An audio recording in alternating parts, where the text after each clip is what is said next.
좀 백그라운드와 그 다음에 1장 1절에서 17절까지만 그 안에 있는 내용만 좀 하려고 합니다.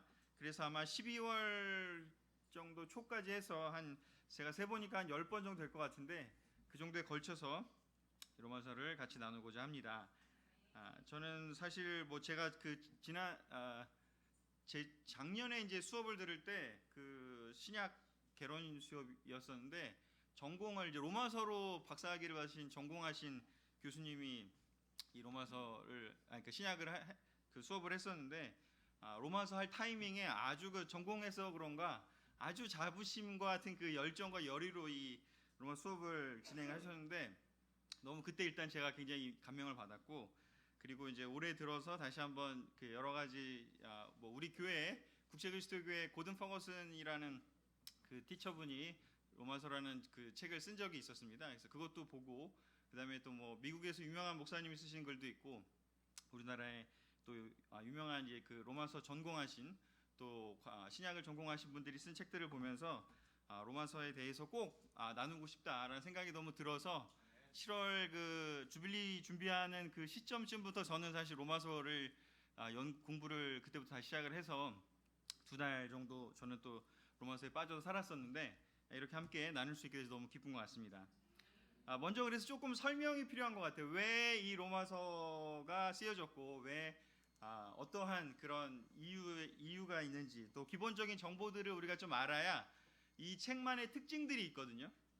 그래서 그런 부분을 함께 좀 나누면서 사실상 종교개혁을 하게 만든 책이기도 하고 루터를 변화시켜서 종교개혁을 하게 만든 책이기도 하고 또 뭐 어거스틴이라고 하는 아주 훌륭한 그 교부가 있었는데 3세기 4세기에 그분도 아주 굉장히 영향을 많이 받았다.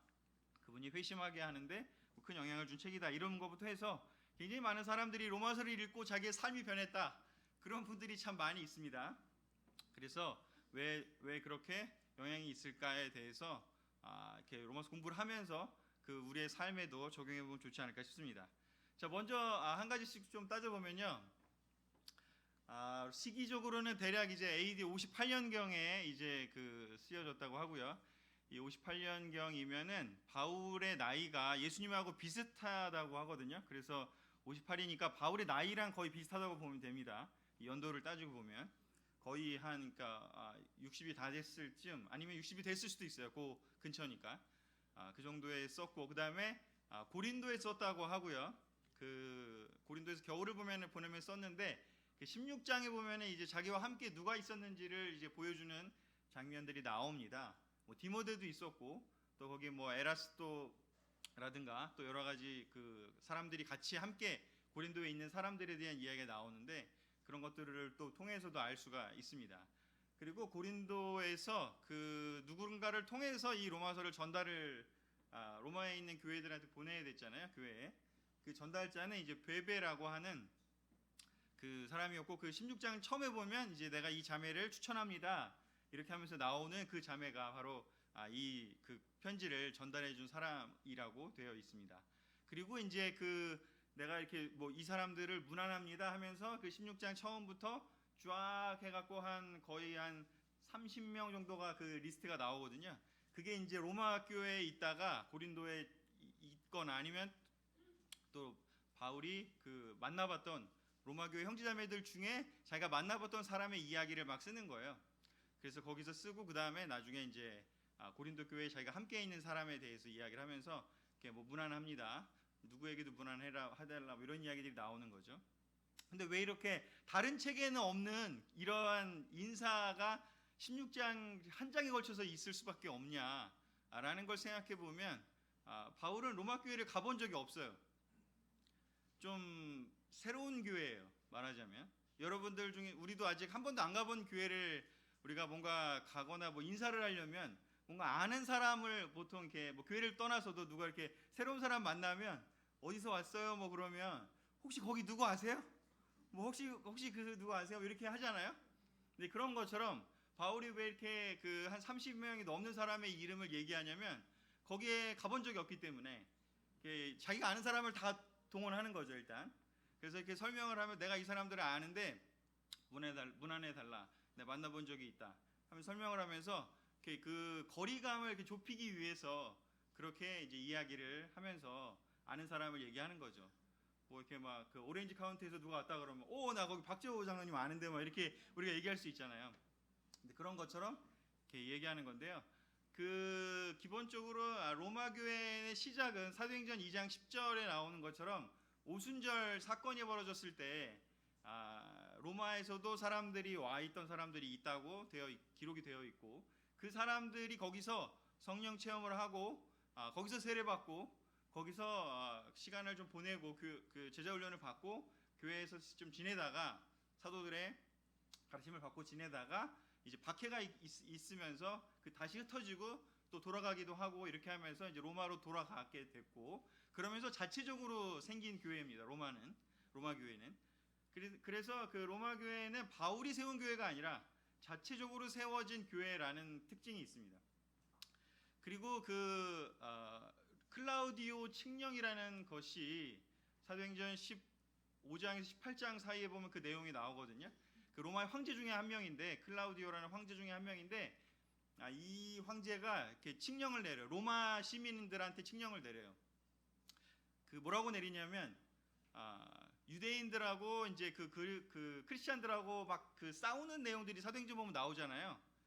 이렇게 여기저기 그 도시 같은 데 가면 고린도나 뭐 데살로니가나 이런 데 갔을 때 막 바울이 막 전하면은 막 유대인들이 막 그 크리스찬들 막 니네 뭐야 이러면서 막 공격하고 그다음에 바울이 또 거기서 광주리 타고 이렇게 도망갔는데 또 쫓아가지고 또 막 괴롭히고 막 이런 도시에 소동이 나는 이야기들이 있어요.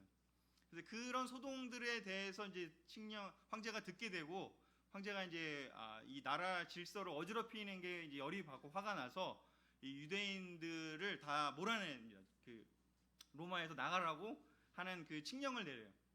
그게 이제 클라우디오 칙령이라는 것입니다. 49년경에 그런 일이 벌어져서 다 유대인들이 나가야 됐어 로마를.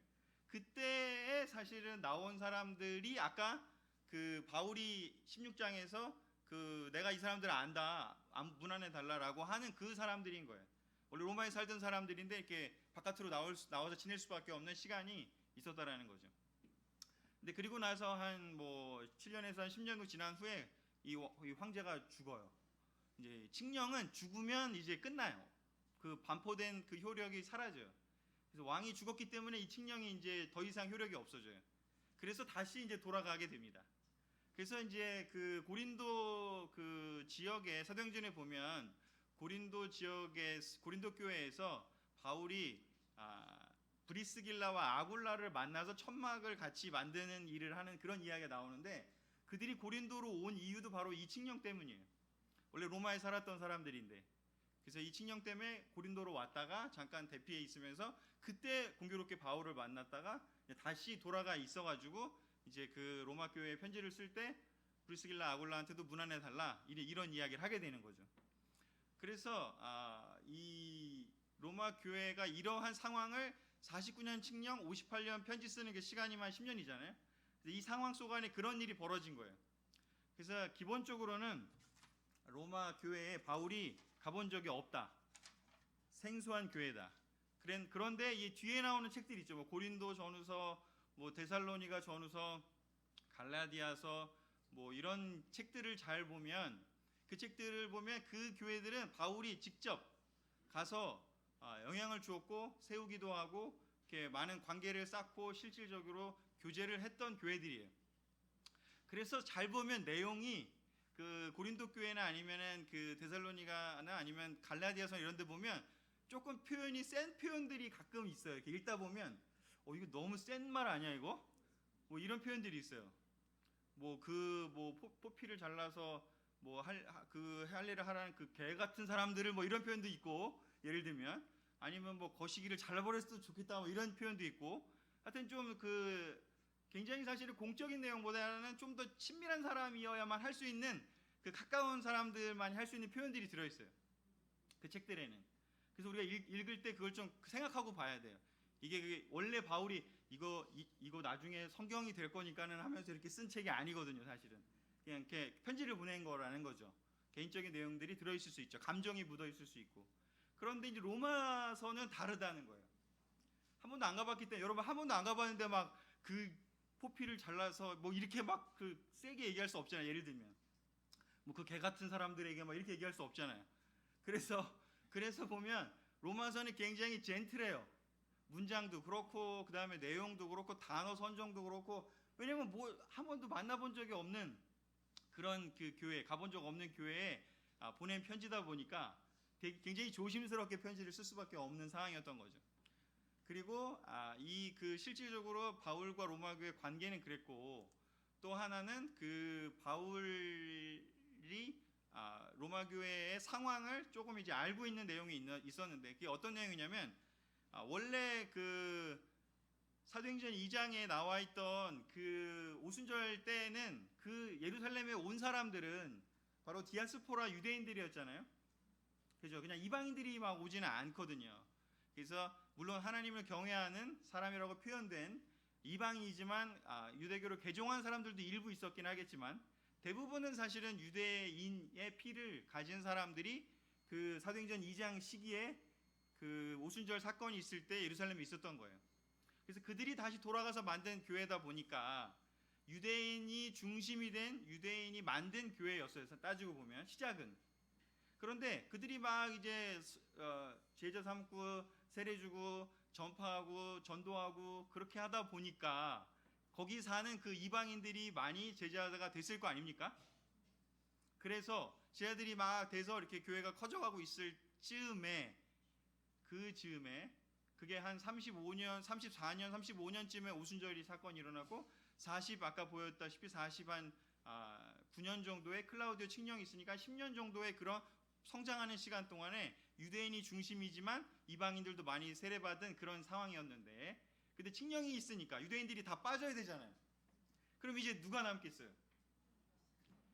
이방인들밖에 안 남은 거예요. 인도자들이 갑자기 다 나가야 되는 거고 이방인들밖에 안 남았는데, 한 8살 된 크리스찬이 이제 인도하고, 뭐 5살 된 크리스찬이 또 이제 중심을 잡고, 뭐 막 3살, 2살, 1살인 크리스찬들이 거기 이제 많이 있는 그런 교회였던 거예요.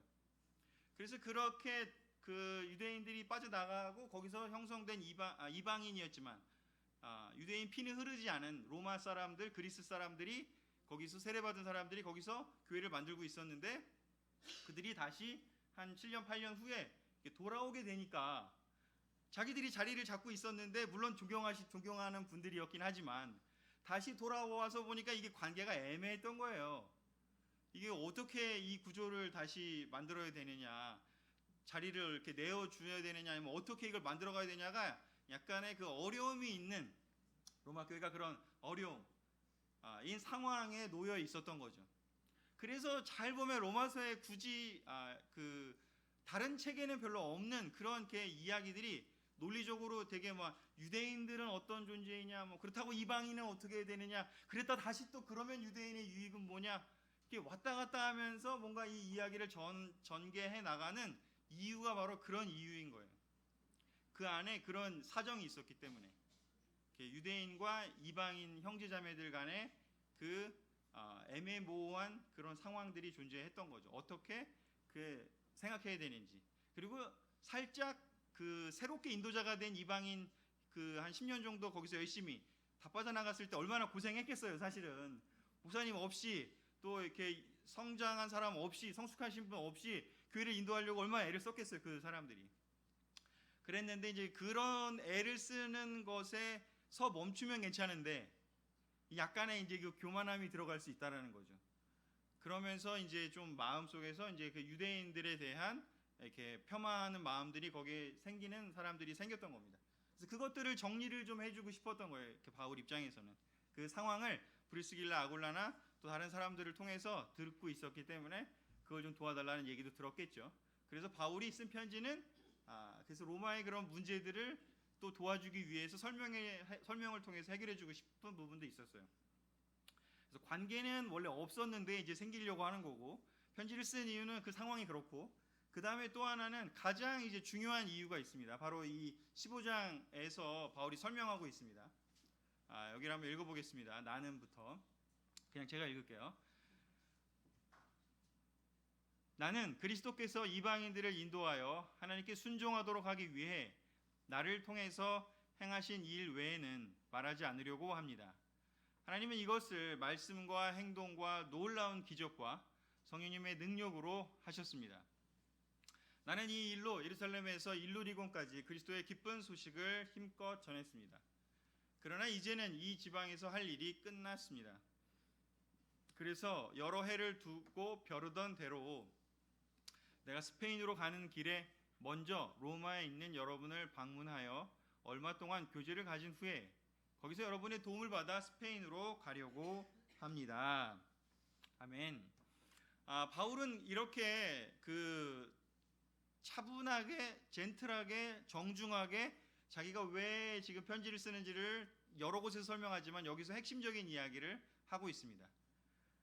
나는 그동안 무엇을 했냐면 예루살렘부터 일루리곤은 이렇게 지금의 마케도니아의 서쪽이거든요. 그러니까 성경으로 따지면 뭐 고린도 교회나 아니면 빌립보 교회 이런 지역이 고 마케도니아 지역이거든요. 그래서 그쪽까지 열심히 그리스도의 기쁜 소식을 전했다라고 설명하고 있어요. 그래서 이게 그 3차 여행 그러니까 3차 여행 때 예루살렘으로 돌아가기 바로 전 그 겨울에 쓴 거기 때문에 두 번의 여행을 통해서 바울이 그 교회들을 세운 그 시점이에요. 그래서 이 동쪽에서의 할 일을 다 했다라고 이야기를 하고 있어요. 여기 보면 이제는 이 지방에서 할 일이 끝났다 이 표현을 써요. 근데 할 일이 끝난 이유는 뭐냐면 바울은 선교 전략이 있었는데 뭐였냐면 대도시 전략이었어요. 대도시 전략. 그래서 대도시들만 거기에 가서 자기가 이렇게 교회를 세우고 나머지는 그 대도시에서 그 다른 교회로 교회를 세우도록. 우리 같은 경우도 이제 서울 그리스도교회를 세웠잖아요. 그리고 우리가 이제 서울 그리스도교회에서 파송된 교회죠. 또 그런 것처럼 바울은 서울 그리스도교회를 세우고 동경 그리스도교회를 세우고 파리 그리스도교회를 세우고 약간 이런 식의 개념만 자기가 할 일이라고 생각했던 거예요. 그래서 그 다음 일은 다 거기에서 세례받은 사람들이 새로운 형제자매들이 하는 거죠. 바로 국제 그리스도교회도 이런 모델을 따랐어요, 사실은. 그래서 대도시의 그 교회를 세우기 위해서 한 세대 안에 전 세계에 있는 대도시들에게 교회를 세우기 위해서 80년대, 90년대 그 20년, 30년간에 70년대부터 그 엄청난 일을 한 이유가 바로 이 바울의 선교 전략을 본따서 한 거라고 킴 맥케인이라는 그 형제가 직접 자서전에 써 있는 글이 있습니다. 어찌됐건 그래서 바울은 이 일을 다 끝냈다고 생각했어요. 그래서 이제는 뭐를 하고 싶었냐? 스페인에 가고 싶어요. 서쪽. 로마에는 제국이 동쪽 제국이 있고 서쪽 제국이 있잖아요. 그래서 동쪽 제국이 여기까지 가야 되는지 모르겠지만 하여튼 스페인은 이거 설명해야 되니까. 그래서 동쪽은 콘스탄티노플, 지금의 이스탄불이에요. 그래서 그 오른쪽에 있는 지역을 선교하기 위해서 안디옥을 중심 교회로 해서 안디옥 교회의 서포트를 받아서 다른 교회들을 막 세운 거예요. 그렇게 하면서 안디옥에서 시작해서 쭉 올라갔다가 한 바퀴 돌고 다시 또 안디옥에 시작해서 두 번째 돌고 이렇게 하고 나중에 가서 이제 예루살렘으로 돌아갔다가 다시 이제 예루살렘에서 로마로 압송돼가는 이제 그 과정이 이제 나오는 거거든요. 그래서 이제 여기까지 할 일을 끝났다고 해서 이제 서쪽으로 가기를 원했어요. 스페인으로. 근데 선교사가 자기가 그냥 어떤 일을 할 수가 없잖아요. 교회의 서포트가 없이는 선교할 수가 없어요. 그래서 동쪽에서 선교는 안디옥 교회를 통해 서포트 받아서 그 일을 한 거예요. 재정적으로, 물질적으로, 또 그다음에 인원적으로 여러 가지 상황적으로. 그런데 이제 서쪽은 이제 로마를 중심으로 그 일을 하고 싶었던 겁니다. 로마를 중심으로 이 서쪽 지역, 스페인 지역에 있는 교회, 그쪽에 교회를 세우고 싶어 했어요. 그래서 제2의 안디옥 같은 교회로 로마 교회가 되어주기를 바랬던 겁니다. 그래서 로마 교회 편지를 쓰게 된 거예요. 이 편지를 쓰면서 자기의 신학을 설명하고 자기의 신앙을 설명하고 자기가 왜 사도가 된지도 설명하고 자기를 설명하고 자기가 뭘 하고 싶은지를 설명하고 하면서 로마 교회가 자기를 받아줄 수 있도록 설득하고 싶었어요. 그러니까 친구가 되고 싶었고 또 설득하고 싶었어요. 그러다 보니까 아주 자세하게 차분하게 처음부터 자기가 왜 사도가 됐는지부터 쫙 해갖고 그 이유를 설명해야 됐어요. 그리고 로마 교회에 있는 그 형제매들이 약간 똑똑한 사람들이 대도시다 보니까 되게 지적이기도 하고 그 당시에 뭐 키케로라든가 그 아주 그냥 철학이 발달해 있는 곳이었거든요. 그래서 로마서가 다른 어떤 책보다 좀 지적인 내용, 지적인 그 흐름을 갖고 있어요. 다른 책들은 그냥 직접적인 그런 어떤 이슈들에 대해서 딱 얘기를 했다면 여기는 차분히 쫙 설명을 해요. 그래서 사실은 굉장히 다른 책과는 다른 그런 느낌이 있어요. 차분하면서 디테일하면서 또 되게 논리적이면서. 그래서 이 책이 남아있을 수 있도록 된 게 너무 우리한테는 큰 특권이라는 거죠. 특권이라고 느끼시나요 혹시? 이 책이 없었으면 바울이 이렇게 차분하게, 아까 이 바울이 스페인에 가고 싶은 마음이 없었으면 로마 교회랑 친해지고 그 로마 교회 사람들하고 이렇게 연결되려고 노력하려는 마음이 없었으면 우리는 로마서가 없이 우리는 이 상황을 맞이했어야 된다는 거죠. 로마서는 바로 이런 상황 때문이지만 결국은 바울은 못 가죠. 나중에 로마로 끌려가서 거기서 순교하니까요. 하지만 이 책은 그래서 이런 꿈 때문에 생긴 우리에게는 큰 보물과도 같고 특별하다는 거죠. 바울의 자기가 생각한 걸 쫙 하나님에 대한 제자 삶에 대한 그 모든 것들을 다 차분하게 설명해 놓은 그 엑기스가 거기 들어가 있기 때문인 거죠. 너무 읽고 싶지 않습니까? 자, 그래서 오늘 보시는 게 사실 굉장히 중요했어요. 왜냐하면 이 설명을 제가 처음에 드릴 수밖에 없잖아요. 그래서 이 뒤에는 그냥 그 내용들을 보면서 어떻게 보면은 뭐 갈라디아서에 있는 얘기, 고린도에 있는 얘기, 뭐 데살로니가에 있는 얘기 다 들어 있어요, 사실은. 중복될 수도 있어요. 하지만 왜 이렇게 설명이 되어 있고 이렇게 논리적으로 하느냐는 이 상황을 이해하지 못하면, 그리고 왜 10장, 11장, 12장에 나와 있는 그 어떤 뭘 해라 할 때 그 이야기들이 왜 나와 있는지는 이 백그라운드를 모르면 도저히 제대로 이해할 수 없고 그냥 우리가 읽어서 그냥 우리 느낌대로 할 수밖에 없다라는 거죠. 자, 그래서 여기까지가 일단 설명을 좀 드리고 나중에 더 하면서 더 좀 제가 더 나눠야겠다고 생각하는 되는 백그라운드가 있다면 그때 가서 좀 더 나누도록 하겠습니다. 자, 그래서 이제 제가 세 가지 1장 1절부터 그 17절까지만 오늘 볼 건데, 왜냐하면 여기가 자기 자신을 이렇게 생뚱맞고 처음 보는 사람한테 편지 쓸 때 어디를 제일 신경 쓰겠습니까? 맨 처음을 제일 신경 쓸 수밖에 없어요. 친한 사람한테 보내는 편지에서는 내용이 좀 뒤에 가실 수도 있어요. 중요한 게. 왜냐면 앞에는 그냥 좀 편하게 이렇게 얘기할 수 있지만, 근데 모르는 사람한테 편지 쓰려면 맨 앞에다가 엄청나게 신경을 써야 돼. 이거 뭐라고 해야 되지? 이 사람들한테 나를 어떻게 설명해야 되지? 이 책을 왜 쓴다고, 이 편지를 왜 보낸다고 설명해야 되지? 하는 그 내용이 들어있기 때문에 주제 구절이 바로 들어 있습니다. 그렇기 때문에 이 부분에 1장의 여기 1절부터 17절까지가 정말 잘 주의 깊게 읽어서 깨닫게 되면 그 뒤에 무슨 얘기를 하고 싶은지에 대한 핵심이 나오게 됩니다. 자, 그래서 먼저 이야기 첫 번째로 나누고 싶은 것은 바울이 로마 교회 형제자매들과 친밀한 이유에 대해서 바울은 이렇게 설명하고 있습니다. 여기부터는 같이 읽도록 하겠습니다. 로마서 1장 8절에서 9절 먼저 읽겠습니다. 나는 시작. 나는 무엇보다도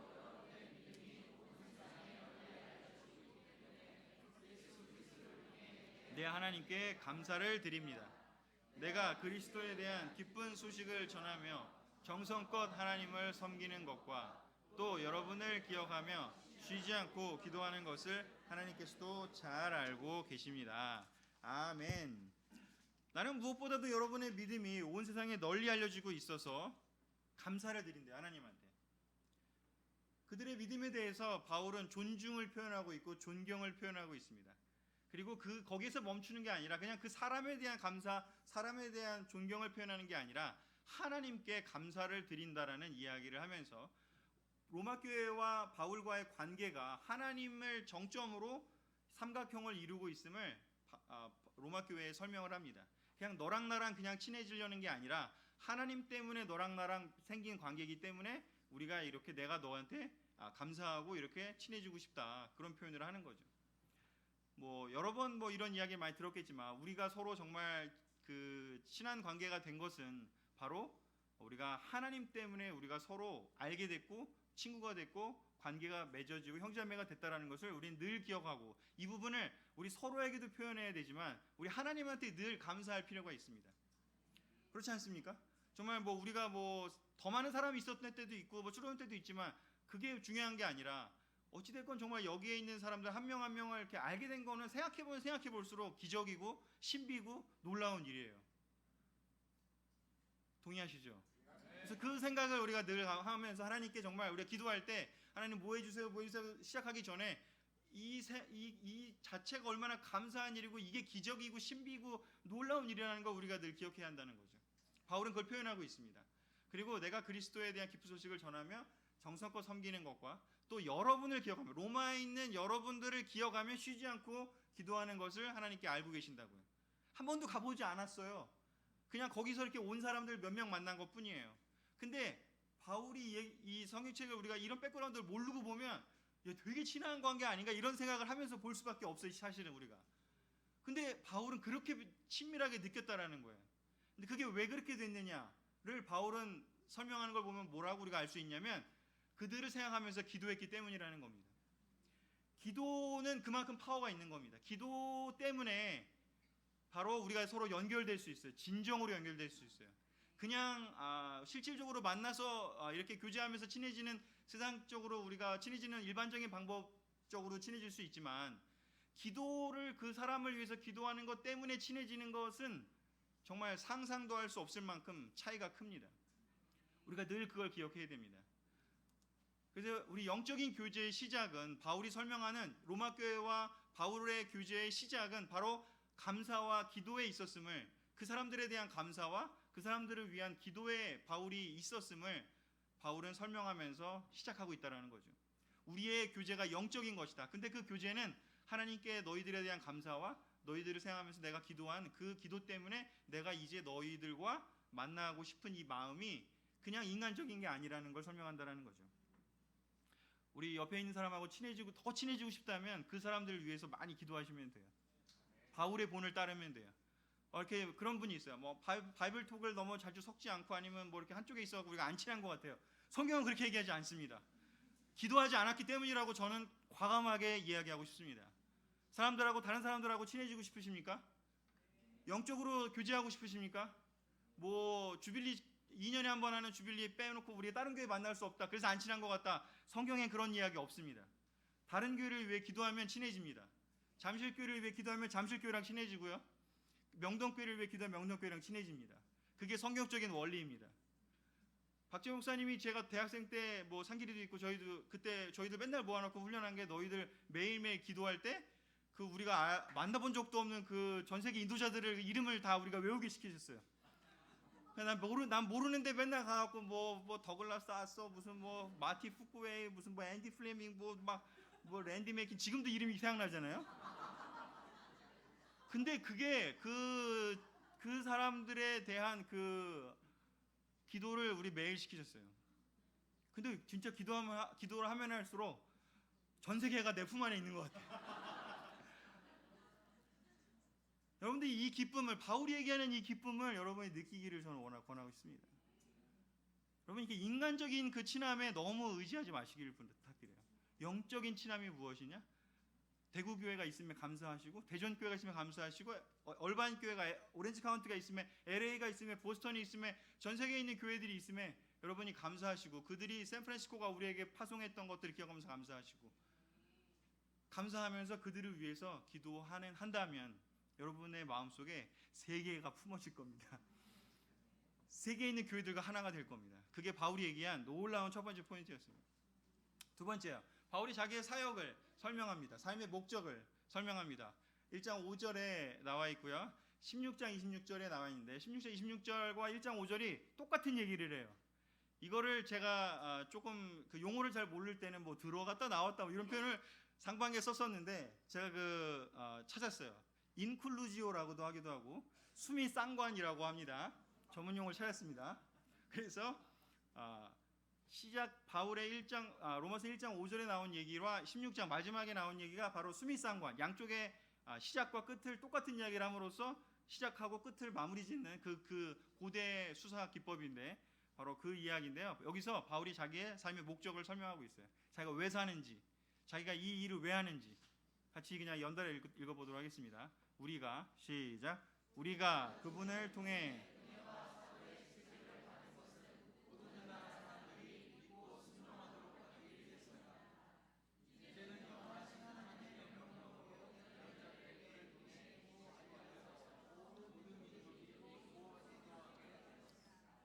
아멘.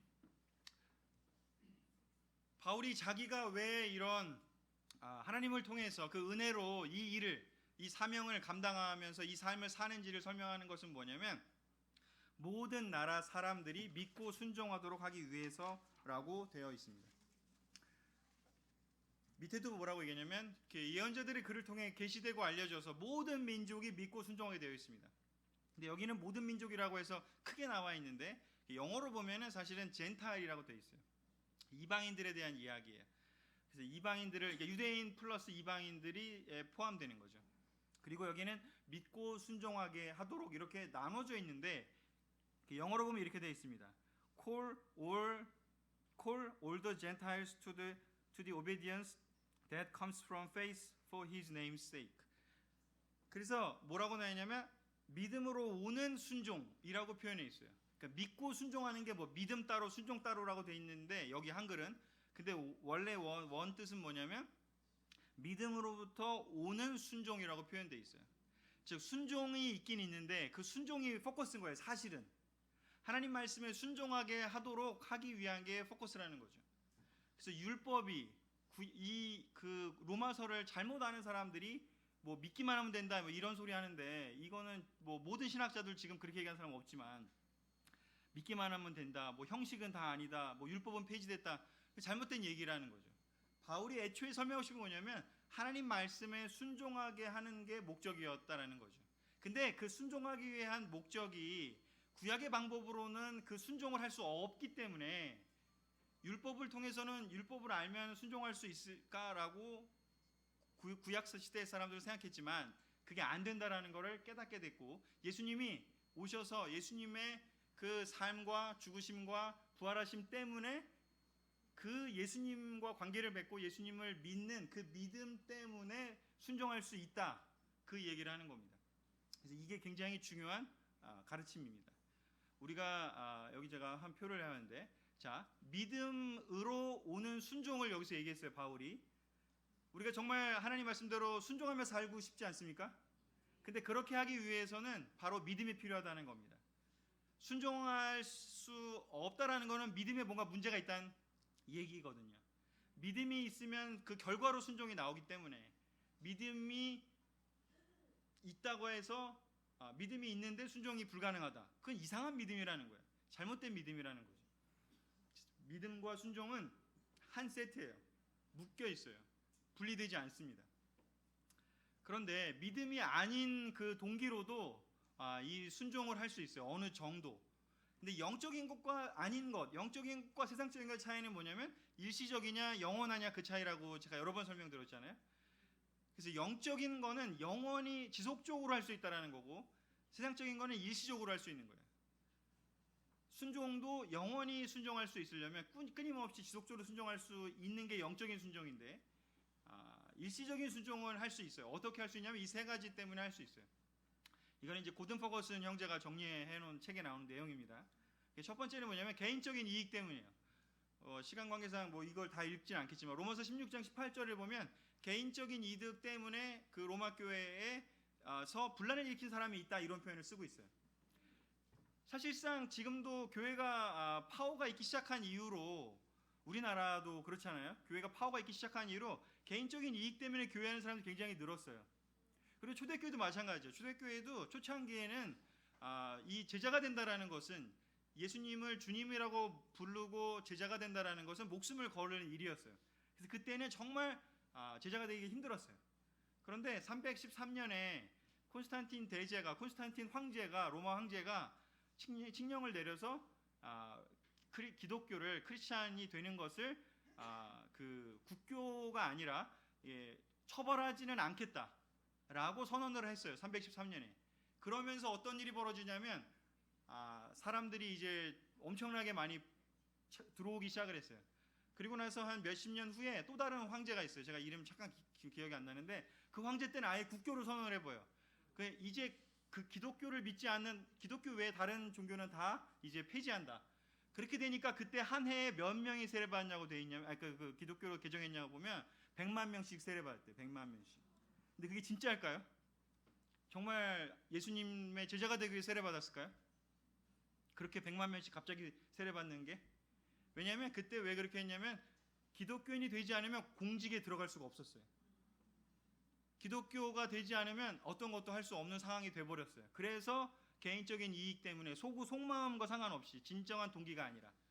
근데 그런 일이 우리나라도 초창기에 그 제자가 되는 것이, 크리스찬이 되는 것이 정말 박해받을 일이었는데, 이게 어느 순간 막 뭐 공직에도 올라가고 막 이 크리스찬이 되면 뭔가 이익이 되는, 뭐 그 교회 가면은 사람들이 뭐 우리 그 회사 아니면 우리 물건 사준대더라 그러면서 막 참여하는 그런 사람들도 많이 생기고, 여러 가지 뭐 가면은 무슨 고위공직자가 있는 그런 교회들에는 그 사람들 만나려고 그 교회에 등록하는 사람들도 많이 있다는 얘기들이 있는데, 그런 것 같은 개인적인 이익 때문에 믿을 수 있다는 거죠.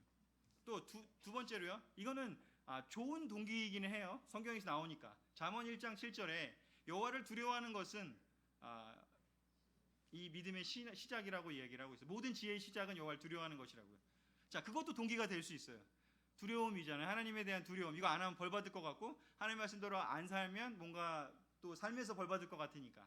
그것도 하나의 동기가 될 수 있어요. 군대가 그렇지 않습니까? 예를 들자면 군대에서 어기면 우리 빠따 맞은 형제들 기억 안 나나요? 영창 갈 수도 있고, 아니면 뭐 제재 받을 수도 있고, 뭐 하여튼 문제가 생기잖아요. 그래서 우리가 군대에 보면 아주 그냥 순종을 하잖아요. 근데 그 동기는 그 제재가 사라지는 순간 아무 효력이 없죠. 우리 제대하고 한 일주일 갔나요? 일주일 안 갔다 하시는 분이 있네. 아드님이 안 가신 것 같은데 괜히 얘기했다. 자, 넘어가고요. 자, 그 다음에 여기 앞에 있었습니다. 자, 교제 세 번째, 요한복음 14장 34절 35절에 또 그 이야기가 있어요. 너희가 서로 사랑하라고요. 관계 때문에 맺을 수도 있어요. 그렇죠? 살다 보니까 같이 바이브톡 같이 지낼 수도 있고 여러 가지 지낼 수도 있죠. 서로 교제하면서. 근데 그 교제가 영원한 동기가 될 수는 없다라는 거죠. Comes from faith of His name's sake.